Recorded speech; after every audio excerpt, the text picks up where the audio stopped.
बच्चों, मैं आशुतोष मिश्रा और आज हम लोग क्लास 11 के यूनिट्स एंड डायमेंशंस का लेक्चर 2 करने वाले हैं। और यहाँ पर हम लोग आज देखेंगे derive formula using dimensional analysis कि हम लोग डायमेंशन के थ्रू कोई भी फार्मूला कैसे डिराइव कर सकते हैं। अभी तक हम लोगों ने क्या सीखा था कि अभी तक हमने देखा था कि हम किसी भी फिजिकल क्वांटिटी का डायमेंशनल फार्मूला या डायमेंशनल नोटेशंस में रिप्रेजेंटेशन कर सकते हैं। जैसे हमने देखा था कि अगर वेलोसिटी होगी तो वेलोसिटी को हम लोग लिख सकते हैं LT-1। अब ये किस तरीके से आया था, तो हमको होता है वेलोसिटी क्या होती थी, displacement upon time, change in displacement upon time.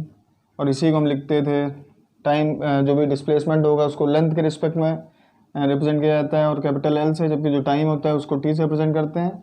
और इसी से मेरा फार्मूला बनता था LT-1। इसी तरह हमने कई फार्मूले देखे थे। तो अब लोग फर्स्ट लेक्चर देखिए, और अगर आप समझना चाहते हैं, अगर आपने बाय द वे नहीं देखा है तो उसको देख सकते हैं और उसमें आपको ये सीखने को मिल जाएगा कि आप लोग किस तरीके से डायमेंशनल नोटिफिकेशन कर सकते हैं किसी भी फिजिकल क्वांटिटी का।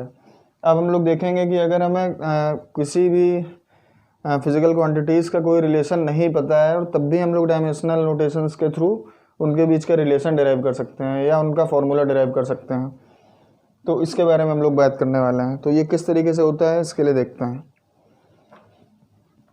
कि हम लोग किस तरीके से किसी भी फिजिकल क्वांटिटीज़ के बीच में रिलेशन को डिराइव कर सकते हैं।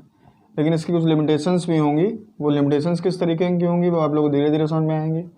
मैं सीधे क्वेश्चन से स्टार्ट करूँगा, 2-3 क्वेश्चन आपको बताऊँगा, उसके थ्रू आपको समझ में आएगा कि आप किसी भी फिजिकल क्वान्टिटीज़ के बीच में रिलेशन को क्या करते हैं, एक्सप्रेशन को क्या कर सकते हैं, डिराइव कर सकते हैं। जैसे मैं पहला क्वेश्चन लेता हूँ। सपोज करिए कोई फोर्स है और ये फार्मूला हमको पता भी है क्या होता है, लेकिन अब मान के चल रहे हैं कि कोई एक फोर्स है, any force acting on body, any force F, मान लीजिए फोर्स F है, acting on body depends upon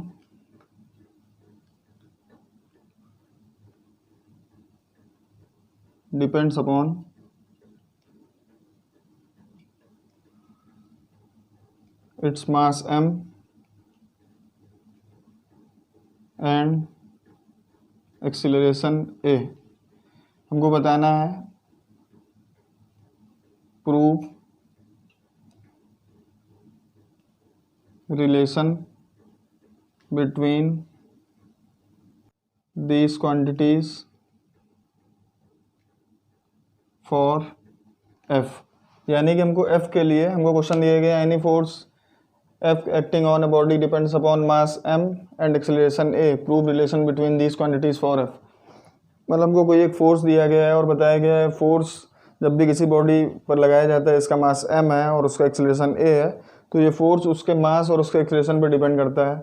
अब बाय द वे हमको F इक्वल टू हमें फार्मूला ना पता होता है, हमको बोला जाता है F m और a में रिलेशन बताइए, और किसके रिस्पेक्ट में बताना है, F के रिस्पेक्ट में। यानी कि m और a के टर्म में F का फार्मूला हमको डिराइव करना है। तो करना क्या होता है ये देखिए, एक एक स्टेप इसका देखते जाइए।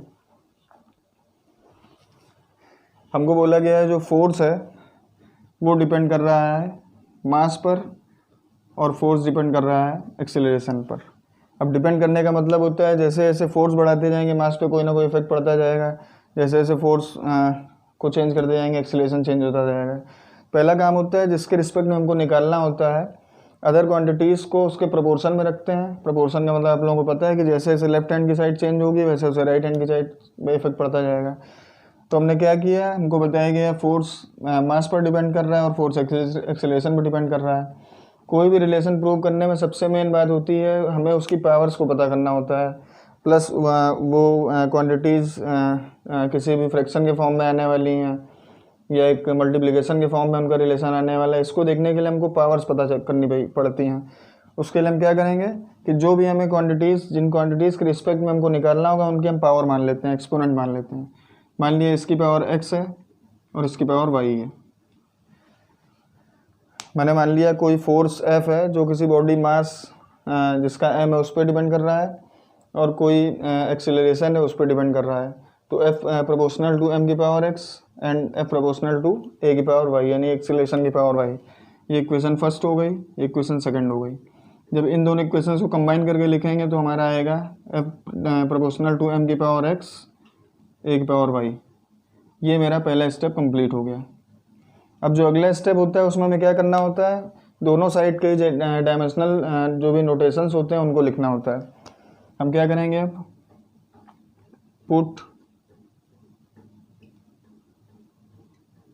डायमेंशनल नोटेशंस बोथ साइड, यानी कि हम बोथ साइड के डायमेंशनल नोटेशंस को अब राइट डाउन करेंगे। डायमेंशनल नोटेशन आपको पता है कि अगर एम मास है तो उसके लिए कैपिटल एम होता है। एक्सीलरेशन है तो मैंने आपको बताया था कुछ आपको नोटेशन से याद होने चाहिए, जैसे वेलोसिटी का LT-1, एक्सीलरेशन का LT-2। इसी तरह अगर फोर्स की बात करी जाए तो MLT-2। इस तरीके कुछ बेसिक आपको वर्क का ML2T-2, ये सारे आपको बेसिक नोटिफिकेशन नोटेशन से याद होने चाहिए। अब हम क्या करेंगे, दोनों साइड के जो भी डायमेंशनल नोटेशन है उनकी वैल्यू पुट करेंगे। तो अब इसकी वैल्यू पुट करते हैं। तो लेफ्ट हैंड साइड में मेरा फोर्स है, मैं यहाँ पर कर रहा हूँ। लेफ्ट हैंड साइड में मेरा फोर्स दिया हो तो फोर्स का नोटेशन लिखते हैं। फोर्स का नोटेशन क्या आएगा, MLT-2। अभी मैंने कैसे लिखा है इसके लिए आपको फर्स्ट लेक्चर देखना पड़ेगा, तो इसी प्लेलिस्ट का फर्स्ट लेक्चर आप लोग देखिए। प्रोपोर्शन का साइन यहाँ से हटा देते हैं। तो प्रोपोर्शन का साइन यहाँ से हटाएंगे तो कोई कांस्टेंट आता है, ये हो गया K mx की पावर m की पावर x a की पावर y, इतना आ गया इक्वल टू K। अब m की पावर x, m का नोटिफिकेशन क्या होता है, कैपिटल M, यानी कि कैपिटल m की पावर x, और a का नोटिफिकेशन क्या होता है, LT-2 और पावर y।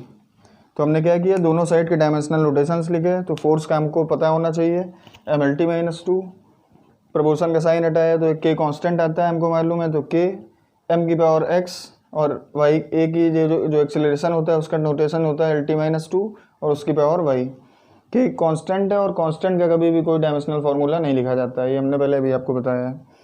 और हम K की वैल्यू को 1 मान के चलते हैं, K की वैल्यू को 1 मान के चलते हैं। इसके बारे में ही जो इसकी लिमिटेशन है वो K पर भी डिपेंड करती है, वो कैसे होती है वो आपको लास्ट में बताऊँगा। फिलहाल आप K की वैल्यू को 1 मान के चलेंगे। अब क्या करना होता है, जैसे हम लोग एक्सपोनेंट के क्वेश्चन लगाते हैं मैथमेटिक्स में, तो सारे सेम पावर सेम बेस वाले एक्सपोनेंट्स को एक साथ करना होगा और उसके बाद हम कंपेयर कराते हैं। तो अब ये हो गया MLT-2, यहाँ K को 1 मान लिया है, तो ये हो गया m की पावर x और LT-2 y को अंदर ले आएंगे तो l की पावर y और t की पावर -2y। इतनी बात आपको समझ में आ गई। ये m की पावर x हो गया और ये l की पावर y और t की पावर -2y, सबको कंबाइन कर देते हैं। तो ये मेरा बन गया m की पावर x, l की पावर y, t की पावर -2y, MLT-2। अब दोनों साइड के जो भी सेम बेस हैं उन सेम बेसिस को हम क्या करेंगे, कंपेयर करेंगे। अगर सिंपली इसको लिखें तो यहाँ पर m की पावर 1, l की पावर 1, t की पावर -2। अब हम सेम बेस को कंपेयर करने जा रहे हैं तो हमको क्या मिलता है, m की पावर 1 इक्वल टू m की पावर x, l की पावर 1 इक्वल टू l की पावर y और t की पावर -2 इक्वल टू t की पावर -2y। जब बेसिस को दोनों साइड के बेस बराबर होते हैं, ये मैथ में भी हमने पढ़ा हुआ है, जब दोनों साइड के बेस बराबर होते हैं तो उनके पावर्स भी बराबर होती हैं। यहाँ दोनों के बेस m बराबर है, यानी से यहाँ से x की वैल्यू जो मेरी आई वो आई x इक्वल टू 1, जबकि यहाँ से y की वैल्यू जो आई वो आई y इक्वल टू 1। यहाँ से y की वैल्यू 1 नहीं आने वाली है, -2 इक्वल टू -2y या y इक्वल टू 1, यानी कि मुझको x वैल्यूज़ मिल गई जो मैंने स्टार्टिंग में यहाँ पर मानी थी। मेन डायमेंशनल फार्मूला प्रूव करने में हमको ये पावर से ही निकालने होती है किसी भी क्वांटिटीज़ की। तो मुझे x की वैल्यू 1 और y की वैल्यू 1 यहाँ से मिल गई है, यानी कि डायरेक्टली मैं यहाँ से लिख सकता हूँ जो मैंने स्टार्टिंग में किया था, f इक्वल टू, चलिए कॉन्स्टेंट लगा देते हैं, k m की पावर x और a की पावर y। अब यहाँ पर पावर्स की वैल्यू रख देंगे तो f equal to k, x की पावर भी 1 है और y की पावर भी 1 है, यानी कि आ गया k m है। अब अगर कांस्टेंट को मैं 1 बोल दूं तो मेरा जो फॉर्मूला निकल के आएगा वो क्या आएगा, F equal to m a. और हमको पता है यही फोर्स का मास और एक्सीलरेशन से रिलेशन भी होता है। तो सिंपल सा काम है, कोई भी क्वेश्चन दिया होगा जिसके लिए फॉर्मूला निकालना होगा वो लेफ्ट हैंड साइड में रखा जाएगा और जो चीज़ें डिपेंड कर रही होंगी उनको राइट हैंड साइड में रखा जाएगा। उसके बाद राइट हैंड साइड की जो भी फिजिकल क्वांटिटीज़ होंगी हम उनका कोई ना कोई एक्सपेरिमेंट मान सकते हैं, मान लेते हैं ए बी सी डी मान लीजिए, एक्स वाई मान लीजिए, जो भी हो, मैंने यहाँ पर एक्स वाई माना। प्रपोर्शन का साइन हटा करके कांस्टेंट के आता है। फिर दोनों साइड के डायमेंशनल रोटेशंस मैंने लिखे। फोर्स के लिए हो गया mt-2, मास के लिए हो गया m, और एक्सेलरेशन के लिए हो गया lt-2, और साथ में उनका एक्सपोनेंट x और y चल रहा है। अब इस एक्सपोनेंट को उन बेसिस के साथ में ले लेते हैं। तो यहाँ mt-2 इक्वल टू m की पावर x, l की पावर y, t की पावर -2y, और इन सबको कंबाइंड फॉर्म में लिख दिया। उसके बाद इनके बेस को कंपेयर किया तो m की पावर 1 इक्वल टू m की पावर x, l की पावर 1 इक्वल टू l की पावर y, और t की पावर -2 इक्वल टू t की पावर -2y। अब बेस इक्वल होते हैं तो पावर भी इक्वल होती है, हमको मालूम है। तो यहाँ से x इक्वल टू 1 और y इक्वल टू 1 मुझको वैल्यू मिल गई। इसी वैल्यू को हम इस इक्वेशन में पुट कर देते हैं और मेरा फॉर्मूला प्रूव हो जाता है। इसको एक बार आप लोग नोट कर लीजिए। यानी कि सिंपल सी चीज़ है, अगर हमें किसी भी फिजिकल क्वांटिटी के बीच में रिलेशन निकालना है तो हम लोग डायमेंशनल एनालिसिस के थ्रू, उनके नोटेशंस के थ्रू हम उस फॉर्मूले को, उस रिलेशन को क्या कर सकते हैं, प्रूव कर सकते हैं। आप लोगों ने नोट कर लिया होगा। अब इसी से हम देखते हैं कि अगला क्वेश्चन, एक क्वेश्चन इससे ज़रूर आता है आपके उसमें, और ये सिंपल सा टॉपिक भी है। आपको केवल 2-3 स्टेप्स इसके याद रखने होते हैं। अगर आपको स्टेप याद हैं और बेसिक कुछ नोटेशन से याद हैं तो बड़े आसानी से आप लोग कोई भी रिलेशन प्रूव कर सकते हैं। और फर्स्ट लेक्चर ज़रूर इसका देखिए, क्योंकि फर्स्ट लेक्चर में आपको बेसिक बताया गया है कि MLT ये सब होता क्या है, किस तरीके से हम किसी भी फिजिकल क्वांटिटी का डायमेंशनल रोटेशन निकाल सकते हैं। इसलिए फर्स्ट लेक्चर को ज़रूर देखिए, फर्स्ट लेक्चर इंपॉर्टेंट है। आज हम लोग 2-3 क्वेश्चन लगाएंगे और 2-3 क्वेश्चंस की मदद से हम लोग इस टॉपिक को समझेंगे कि डायमेंशनल एनालिसिस की मदद से हम लोग किस तरीके से किसी भी फॉर्मूले को डिराइव कर सकते हैं। अब मान लीजिए सेकंड क्वेश्चन मुझको दिया, हम लोग सेकंड क्वेश्चन देखते हैं। सेकंड क्वेश्चन से समझते हैं एक बार फिर से। करिए कोई पेंडुलम है जिसका टाइम t है, कोई एक पेंडुलम है जिसका टाइम पीरियड है t, और ये डिपेंड कर रहा है किस पर, एक तो पेंडुलम की लेंथ पर, पेंडुलम की लेंथ पर, लेंथ l दी गई है मुझको, और एक्सीलरेशन ड्यू टू ग्रेविटी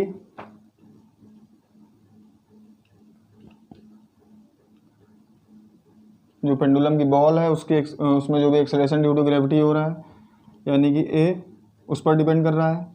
इन दोनों जो भी चीज़ों पर डिपेंड कर रहा है तो मुझको बतानी है इसके लिए जो एक्सीलरेशन ड्यू टू ग्रेविटी है g पर डिपेंड कर रहा है, और मुझको बतानी है इसके लिए एक एक्सप्रेशन, यानी कि t के लिए एक्सप्रेशन बतानी है मुझको, किसके टर्म में, लेंथ और एक्सीलरेशन ड्यू टू ग्रेविटी के टर्म में।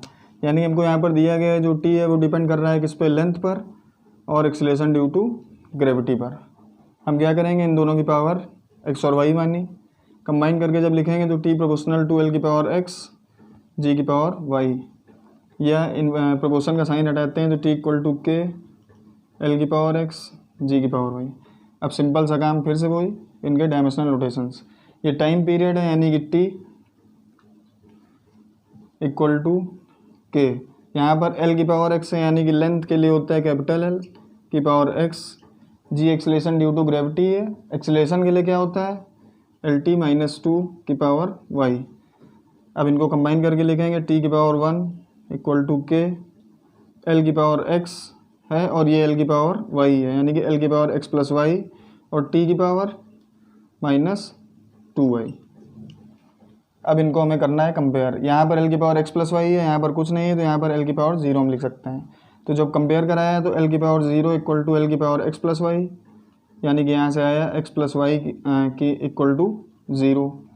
यहाँ से t की पावर 1, यहाँ से t की पावर -2y, यानी कि बेस दोनों के सेम है तो पावर्स भी इक्वल होंगे, यानी कि -2y इक्वल टू 1। या इसको सॉल्व करेंगे आगे तो हमारा आएगा y इक्वल टू माइनस का 1/2।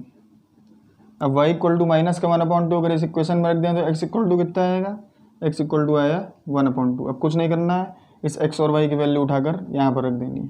जब यहाँ पर रखेंगे तो क्या आएगा, l की पावर x की वैल्यू कितनी निकाली है 1/2, g की पावर y की वैल्यू कितनी निकाली -1/2, g की पावर -1/2, यानी कि इसको लिख सकते हैं t equal to k, l की पावर 1/2 अपॉन जी की पावर 1/2, या और इसको सिस्टमेटिक तरीके से लेंगे तो के अंडर रूट एल अपॉन जी। ये मेरा किसी भी पेंडुलम के टाइम पीरियड का फॉर्मूला आ गया है या रिलेशन आ गया किसके रिस्पेक्ट में, किसके टर्म में, उस पेंडुलम की लेंथ और उसके बॉल के एक्सेलरेशन ड्यू टू ग्रेविटी का टर्म में। यानी कि सिंपल सा बार अब हम क्या काम कर रहे हैं, जो भी चीज़ जिस पर डिपेंड कर रही होती है उसके राइट हैंड साइड वाली क्वांटिटीज़ में कोई भी एक्सपोनेंट मानते हैं, उनको कंबाइन करके लिखते हैं और उसके बाद में दोनों साइड के डायमेंशनल रोटेशंस लिखते हैं और उनके बेस को कंपेयर करके उनकी पावर्स की वैल्यू निकालते हैं और उन पावर्स की वैल्यू को उसमें पुट कर देते हैं।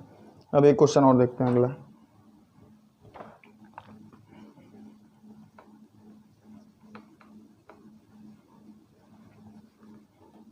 जैसे हमसे बोल दिया जाए काइनेटिक एनर्जी किसी ऑब्जेक्ट की है के और उसका रिलेशन हमको निकालना है उस बॉडी के मास m और उस बॉडी की वेलोसिटी v से। अब उसके रिलेशन निकालते हैं। आपको प्रैक्टिस करनी हो, आप दिमाग में कोई भी फिजिकल क्वांटिटी लीजिए और उसका रिलेशन किसी के साथ भी प्रूव कर सकते हैं। तो अगला क्वेश्चन हम ले रहे हैं काइनेटिक एनर्जी।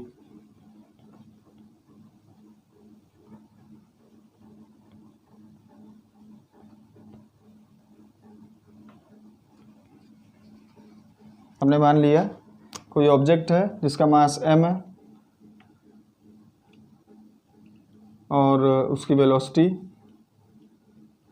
v है और ये दोनों डिपेंड कर रहे हैं किस पे, उस ऑब्जेक्ट की काइनेटिक एनर्जी पे, यानी कि के पे।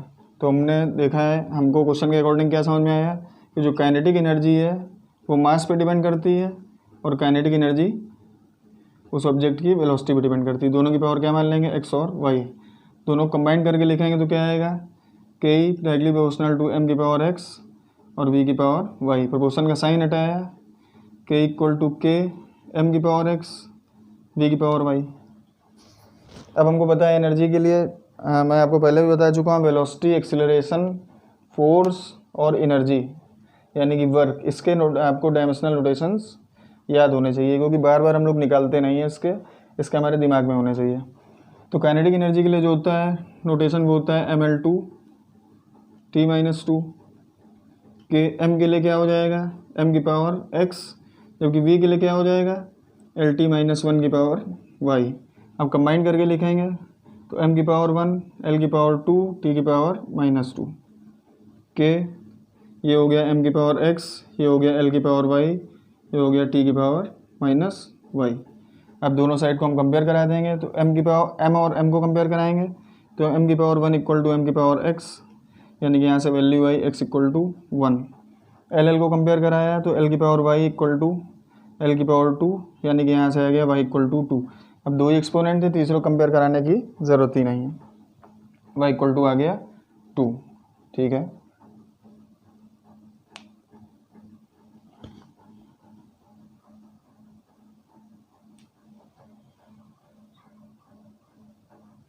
ठीक। x की वैल्यू 1, y की वैल्यू 2। अब यहाँ पर दोनों x और y की वैल्यूज़ को हमको इस फॉर्मूले में रखना है। तो क्या आएगा, के इक्वल टू के m की पावर x, v की पावर y, यानी कि के इक्वल टू के कांस्टेंट, m की पावर x की वैल्यू कितनी निकाली 1 और v की पावर y की वैल्यू कितनी निकाली है 2, यानी कि v स्क्वायर, यानी कि के इक्वल टू कितना आया के एम वी। अब आपने फॉर्मूला जो काइनेटिक एनर्जी का पढ़ा है वो पढ़ा है हाफ एम वी स्क्वायर। जो हाफ होता है वही कांस्टेंट नंबर होता है, वही लिखा हुआ है के। तो इसका जो एक इसकी लिमिटेशन है वो ये है कि सबसे पहली बात तो हम के की वैल्यू नहीं निकाल सकते हैं यहाँ से, we can not find value of k या एनी कांस्टेंट। और दूसरी जो इसकी लिमिट है वो ये है कि जैसे हमने वर्क पढ़ा हुआ है कि अगर हम इंक्लाइन प्लेन की बात करें वहाँ पर वर्क निकालने की कोशिश करें तो वो होता है एफ डी कॉस थीटा। तो अगर ट्रिग्नोमेट्री का कोई टर्म आ रहा है, एक्सपोनेंट का कोई टर्म आ रहा है, तो इस टाइप के रिलेशन को भी हम इससे प्रूव नहीं कर सकते हैं। इसके अलावा जो तीसरी लिमिटेशन है वो ये है कि किसी भी कंपोजिट फंक्शन का रिलेशन हम इसकी मदद से प्रूव नहीं कर सकते हैं। कंपोजिट फंक्शन मतलब जैसे हमने इक्वेशन पढ़ी है v equal to u plus g t या s equal to u t plus half a t square, इस तरीके के रिलेशन ये कंपोजिट फंक्शंस हैं। इसी के बारे में थर्ड लेक्चर होगा कि अगर इनके लिए हमें निकालने कहा जाए तो हम लोग किस तरीके से प्रूव करेंगे। तो ये 3 क्वेश्चन आप लोगों ने देखे हैं। अब एक लास्ट क्वेश्चन और देखते हैं और इस लेक्चर को यहीं पर एंड करते हैं। और आप लोगों को प्रैक्टिस करनी है, उसके लिए मैं अपने ग्रुप में और अपनी वेबसाइट में अपलोड कर दूंगा असाइनमेंट, और इसके नोट्स उसको देख करके आप लोग प्रैक्टिस कर सकते हैं। सिंपल सा काम बार बार कर रहे हैं कि प्रपोर्शन का साइन लगा करके जो भी क्वांटिटीज़ होती हैं उनको रखते हैं। उसके बाद में राइट हैंड लेफ्ट हैंड दोनों साइड्स के हम लोग नोटेशंस रख देते हैं, उनके बेस को कंपेयर कराते हैं और पावर्स की वैल्यू निकालते हैं, और उन्हीं पावर्स की वैल्यू को इक्वेशन में रख देते हैं, जिससे कि हमको रिलेशन मिल जाता है। अगर इसके लिमिटेशन की बात करें तो सबसे पहली बात तो कांस्टेंट के की वैल्यू हम इससे फाइंड नहीं कर सकते। दूसरा, अगर किसी भी रिलेशन में ट्रिग्नोमेट्रिक या एक्सपोनेंशियल टर्म आ रहे होंगे तो इस टाइप के रिलेशन को हम लोग इससे प्रूव नहीं कर सकते हैं। और तीसरा जो है, इसके थ्रू हम कंपोजिट फंक्शंस को का फॉर्मूला या रिलेशन डिराइव नहीं कर सकते हैं। अब देखते हैं लास्ट क्वेश्चन। सपोज करिए हमको दिया गया है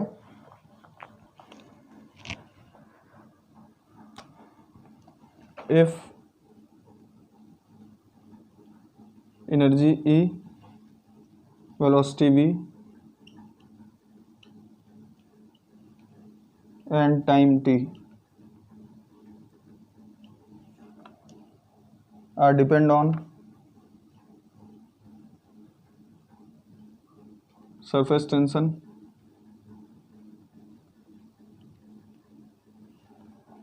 S, तो हमें बताना है फाइंड एक्सप्रेशन फॉर एस, यानी सरफेस टेंशन के लिए हमको एक्सप्रेशन निकालनी है, या सिंपली कहें तो सरफेस टेंशन ई पर ई डिपेंड कर रहा है, वी डिपेंड कर रहा है और टी डिपेंड कर रहा है। यानी कि हमको यहाँ पर दिया गया है एस प्रोपोर्शनल टू ई की पावर एक्स यानी कि एनर्जी पर, surface tension proportional to velocity यानी कि वी की power y, surface tension proportional to t यानी कि टी की पावर जेड। तीनों कंबाइन करके लिखेंगे तो क्या आएगा, एस प्रोपोर्शनल टू ई की पावर एक्स, वी की पावर वाई और टी की पावर जेड। प्रोपोर्शन का साइन हटाया तो के ई की पावर एक्स, वाई की पावर वी की पावर जेड, वी की पावर वाई, वी की पावर वाई और टी की पावर जेड। अब सिंपल कुछ नहीं करना है, दोनों साइड का डायमेंशन रखना है। सरफेस टेंशन का हमको पता होना चाहिए, सरफेस टेंशन का होता है mt-2, तो मैंने लिख दिया यहाँ पर mt-2। राइट हैंड साइड की बात करिए, के को हम 1 माने ले रहे हैं, सपोज के इक्वल टू 1 है कांस्टेंट। ई एनर्जी है, एनर्जी के लिए होता है ml2 t-2 की पावर x, वेलोसिटी के लिए होता है lt-1 की पावर y और टाइम के लिए होता है t की पावर z। सबको कंबाइन करके लिखिए तो m की पावर x, l की पावर 2 और l की पावर y यानी कि l की power 2x plus y, t की power -2x minus y plus z. और राइट हैंड साइड की बात करें, लेफ्ट हैंड साइड की, तो m की पावर 1, l नहीं दिया हुआ इसलिए l की पावर 0, t की पावर -2। दोनों साइड की पावर्स को कंपेयर कराएंगे बेस को। पहला मिला m की पावर 1 इक्वल टू m की पावर x, यानी कि यहाँ से आ गया x इक्वल टू 1। दूसरा l को कंपेयर करवाइए, l की पावर 0 इक्वल टू l की पावर 2x प्लस वाई, या यहाँ से 2x plus Y equal to 0। अब इसको बने रहने देते हैं। t की पावर -2 इक्वल टू टी की power -2x minus y plus z, या -2x minus y plus z equal to -2। अब x की पावर x इक्वल टू 1 आया कंपेयर कराने पे, तो x इक्वल टू 1 इस इक्वेशन में रखेंगे तो 2 प्लस वाई इक्वल टू 0 या y इक्वल टू -2। तो x इक्वल टू 1 और y इक्वल टू -2 मिल गया। अब x और y की वैल्यू उठाकर इसमें रख देते हैं। x की वैल्यू 1 है यानी कि -2 इंटू 1 -2 हो गया। y की वैल्यू -2 है तो माइनस माइनस प्लस हो जाएगा, प्लस z इक्वल टू -2, ये 2 से 2 कैंसिल, यानी कि z इक्वल टू भी कितना आया -2। अब इसी x और y और z की वैल्यू यहाँ से हमको मिला है x equal to 1, y equal to -2, z equal to -2। x y और z की वैल्यू उठा के इस वाले इक्वेशन में हमको रखनी है। जो इक्वेशन मेरी बनी थी x इक्वल टू के ई की पावर x, v की पावर y और t की पावर z, सब में वैल्यू रखिए। x इक्वल टू के ई की पावर x की वैल्यू 1 है, v की पावर y यानी कि v की पावर -2, t की पावर z और z की वैल्यू भी कितनी है -2, यानी कि यहाँ से रिलेशन आया कि e upon v square t square, या और सिंप्लीफाई करके लिखें तो k e upon v t का होल स्क्वायर। ये मेरा सरफेस टेंशन, एनर्जी, वेलोसिटी और टाइम में रिलेशन आ गया है। तो ये 4 क्वेश्चन हमने देखे, इन चारों क्वेश्चन को खुद से लगाइए। इसके अलावा और भी जो क्वेश्चन होंगे मैं अपने ग्रुप में डाल दूंगा, वेबसाइट में डाल दूंगा। बुक से प्रैक्टिस कर सकते हैं, कोई भी क्वेश्चन, कोई भी रिलेशन उठाइए बिना पावर के और उनको इस तरीके से प्रूव करिए और इसको प्रैक्टिस करिए। अगले लेक्चर में हम लोग देखेंगे कंपोजिट फंक्शंस में हम लोग फॉर्मूला किस तरीके से डिराइव कर सकते हैं, या कंपोजिट फंक्शन किस तरीके से चेक कर सकते हैं सही है या नहीं है।